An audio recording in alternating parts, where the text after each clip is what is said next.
In the completely dark mountains, I was pulled by the arm and roughly dropped out of the car.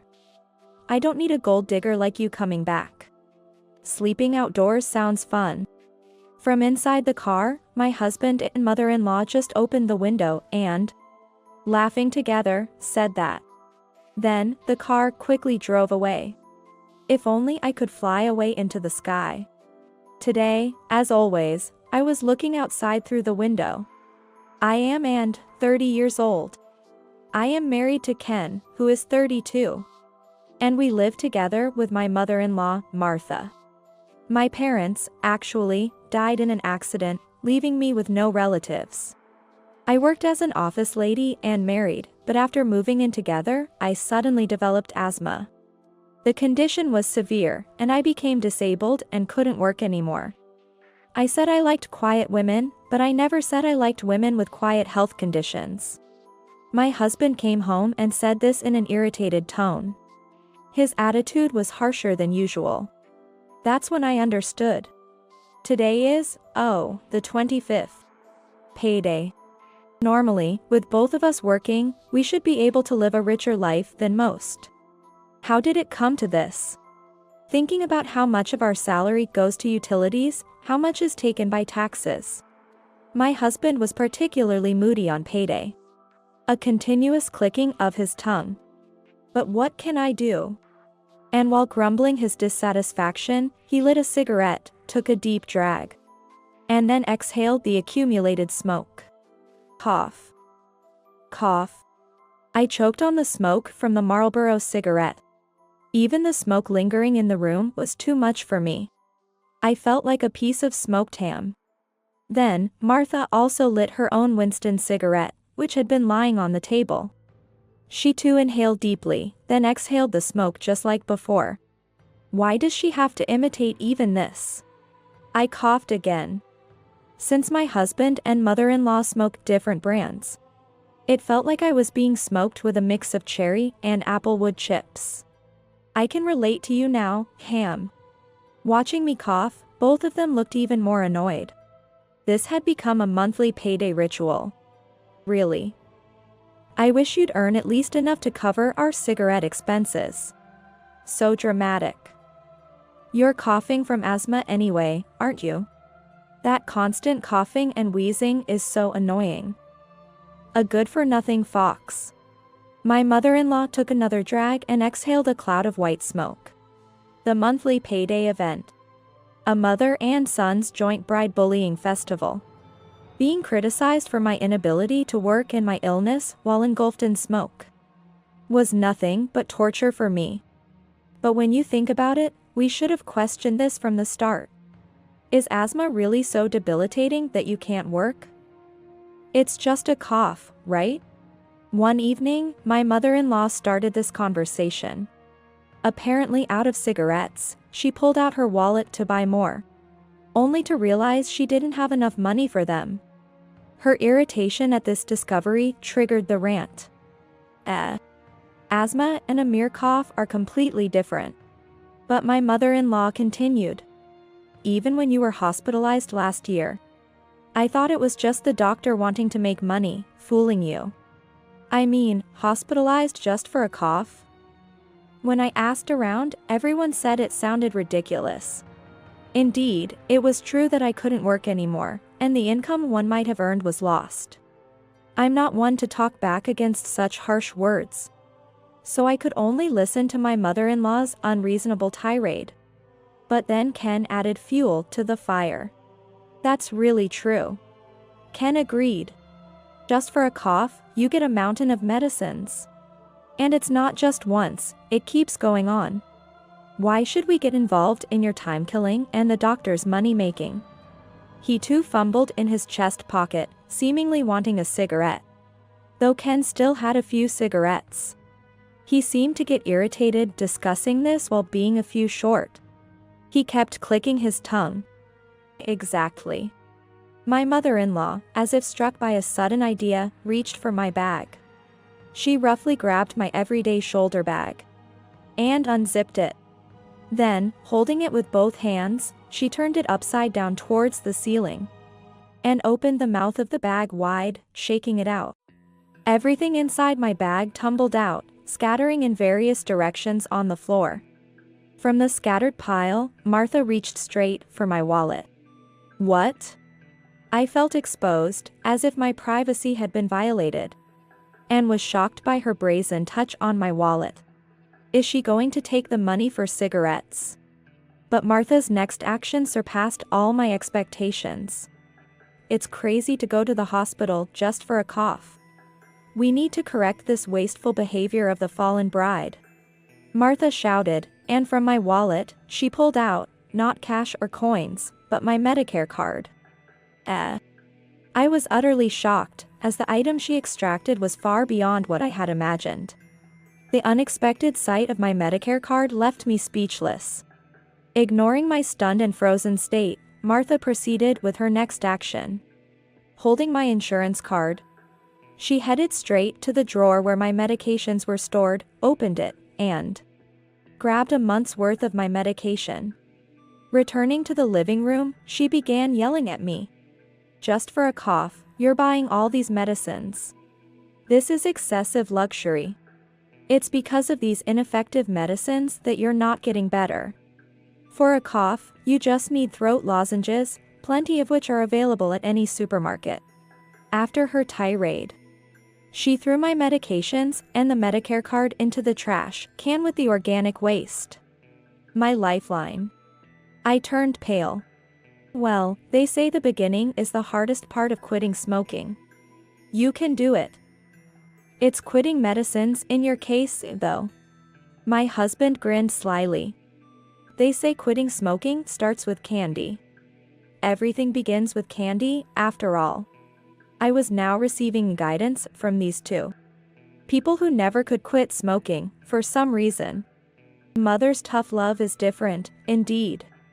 Oh, and while you're at it, hand over some money for cigarettes from that wallet. All right, I'll take some too. $20 was taken from my wallet, which was then carelessly tossed back onto the floor among the scattered contents of my bag. As I sat down to put everything back into my bag, I watched my mother-in-law and husband praise each other for discarding my medication and taking cigarette money from my wallet. The thought of possibly having an asthma attack tomorrow without my medicine left me feeling breathless with anxiety, and thought, I want to fly away. I want to escape from this place. But it seems that just throwing away my medication and banning me from hospital visits wasn't enough for Martha and Ken. Just because we're married doesn't mean I have to support someone who can't work, said Ken. If you couldn't work and had your own family, you'd have been divorced quickly. Like in the old drama. When a factory girl couldn't work anymore, she was sent back to her hometown, added Martha. The only reason you're here is that you have nowhere else to go to shelter from the rain and wind, they began. That's not true. I'm not just sitting here doing nothing. I take care of all the household chores. I felt compelled to speak up, even though I'm usually timid. Indeed, I was the one who prepared lunch and dinner boxes for Ken. And I did all the cleaning and laundry. Martha never helped with household chores. But their response was dismissive. What are you saying? Household chores aren't real work. If you were earning a wage, we could hire a maid with change to spare. A wife who just loafs around the house without even having kids, they said. And the parent-child meeting continued, eventually concluding that I should be grateful just for being given shelter. How can we make her understand her place? Maybe we should just leave her in the mountains. Or on an island. Or maybe bury her underground. This conversation about abandoning me became more serious. And I broke out in a cold sweat. It was no longer a joke. My worst fears were confirmed. My husband and mother-in-law were actually planning to abandon me. Maybe it's time for you to understand your place, to experience it firsthand. They say experience is the best teacher, after all. That's a good idea. They talked about leaving me in the mountains as if it were a school field trip, to make me appreciate being allowed to stay at home. I couldn't let that happen. I desperately resisted. Wait, I really can't survive if you leave me. I have asthma. I really do appreciate being allowed to stay at home. That's why I do so much housework. But my pleas were ignored. If you were really grateful, you wouldn't be coughing and making noise all the time. They said. Seeing the night view will make you appreciate the happiness of home more. And think about how you'll treat me in my old age, overnight, they said heartlessly. And so, I was forcibly pushed into the car by Ken. Of course, at this point, my smartphone was taken away. After a 3-hour drive, in the darkness, I was pulled out of the car and abandoned in an unknown mountain area. Ken slammed the car door as he got back into the driver's seat. I ran and clung to the car, but Ken just honked the horn as if to say, "Don't come near. We don't need a leech like you coming back." Sleeping outdoors sounds fun. From inside the car, my husband and mother-in-law only opened the window to say these words. "Wait, really, just wait." I cried out, almost in tears, but my voice was ignored. With a loud vroom, the window was closed, and then the car quickly drove away. I watched the last light of the car's tail lights until they disappeared, filled with a sense of helplessness. Only when the lights were no longer visible did I look around. There was no night view to see. There was not a single light. I want to fly away. I looked up at the sky. In the pitch darkness, the stars seemed exceptionally beautiful. Without any lights, the sky seemed so close and clear. I opened the zipper of the backpack that had been thrown out with me. As I took out its contents, I took a deep breath. Having my smartphone taken away and being abandoned in the mountains. Did they really think I would kneel down, shed tears, and say, "Thank you for just letting me stay in your house, I'll eat grass to survive. Please forgive me, dear husband and mother-in-law. I'll burn down such a blueprint they had in mind. I'll fly away." Several days later, I was facing my husband and mother-in-law. But not at home. I was in a guest house. A bright room in the guest house. The new, clean floors reflected the sunlight, making the room look even brighter. Such a stark contrast to that dark night. I saw it on TV. Despite the reflected light, he had a terribly pale face, beyond blue to almost black. And he started speaking in a trembling voice, looking down. Opposite to him, I was in a cheerful mood. Just like the weather today. Yes. It was good news, wasn't it? Yeah, it was. I'll show it to you again.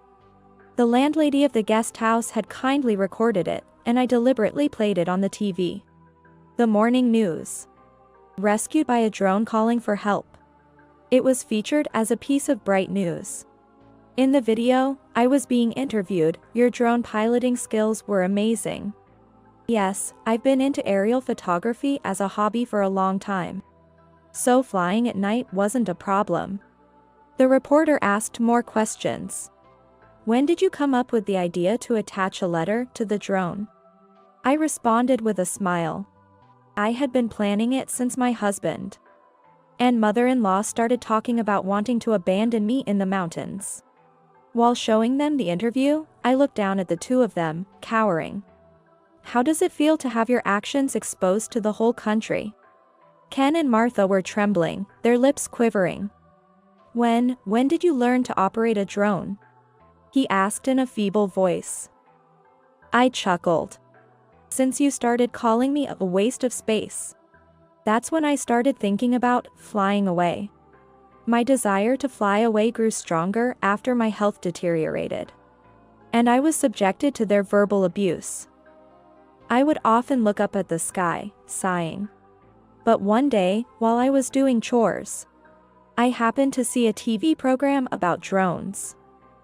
It gave me hope. I secretly learned how to operate a drone using the money I had saved when I was single. I didn't tell my husband and mother-in-law because I feared they would criticize it as another expensive hobby. You too, who even took away my Medicare card. Wouldn't think I'd share my interest in drones with you. I could easily imagine you taking it away and destroying it. When I thought they might abandon me, I sneaked a foldable drone into my backpack. I attached a letter requesting rescue and sent it flying. The person who found it was the landlady of this guest house. Thus, I was rescued, and the TV picked up my story. The drone rescue request became a topic of interest. People saw me on the news and learned about what my husband and mother-in-law had been doing to me. They turned pale and came here to face me. Well, it's good that you came here willingly, I said nonchalantly, finally finding some semblance of control and empowerment in this difficult situation. Indeed, behind Ken and mother-in-law Martha, two shadows had been looming the whole time. That was why they were so pale. I never thought it would become such a big deal. Ken exclaimed. It's just a cough, after all. Martha cried. I thought sleeping outdoors would be enjoyable to some extent. I couldn't help but laugh at their completely inadequate excuses. Without consent? Dragging me into a car, and then dragging me out of it by force? Ken stammered, that was. As he struggled to speak, I gave a nod to the police officers. The officers approached them. Their already shrunken figures seemed to shrink even more under the pressure. Would you please accompany us to the station? What? They both started gasping like fish out of water when told this. Surprised? Can't breathe? I laughed, watching them. I couldn't breathe properly for a long time because of my asthma. With the police present, it was clear they understood the gravity of their actions. What you did isn't just a prank. It's serious misconduct. And by the way, throwing away my medication is also destruction of property. But I wasn't finished yet. And one last thing, about all the things you've been saying to me. I caressed my drone. You probably know by now, since the news and various media outlets have covered it. Thanks to them, my name is out there, and I've gotten sponsors. Of course, all the aerial photography I did, fueled by my desire to fly away and seek salvation from above, has been recognized. From now on, I'll live as an aerial drone photographer. What? They were even more shocked, but they couldn't fall back. Two police officers stood behind them. Ken, almost breathless, asked, "Does that mean you're making money now?" I answered his question. Yes, at least 3 times your monthly salary. That's when Martha tried to appeal to me. I'm sorry, Anne. Let's live together peacefully from now on. That's the first time you've called me by my name. Until now, it was always, hey, you. I smiled for the first time today. I'm really sorry. I'll call you by your name from now on. I firmly rejected her offer. I refuse to live with you. Cigarette smoke is bad for asthma. Ken, in a panic, took out his pack of cigarettes, crushed it, and placed the crumpled pack on the table between us as a sign of his commitment. I won't smoke anymore, so, please, no arrest, and let's live together and support each other. You're joking, right? I took the pack of cigarettes and put it back in his chest pocket. Why don't you both continue to blow smoke in each other's faces? Watching the crushed and unsmokable cigarettes in his hand, Ken let out a distorted groan. And so, he and Martha were taken away by the police. I sought a substantial amount in damages for their harassment and successfully divorced Ken. Thanks to the news coverage, I became a drone photographer using drones for aerial photography. Drones can be used for photography anywhere. So I continued to live in this countryside, which I became acquainted with after descending from the mountain. Having cut ties with my cigarette-smoking husband and mother-in-law, my asthma improved a bit. Of course, my medication was no longer being thrown away, and my treatment proceeded smoothly. Connections made through aerial photography led to new opportunities. And now I also participate in test flights for drone development projects. I was able to fly in the sky. I will continue to fly in the sky. I gripped the control sticks of my drone's remote, ready to soar once again.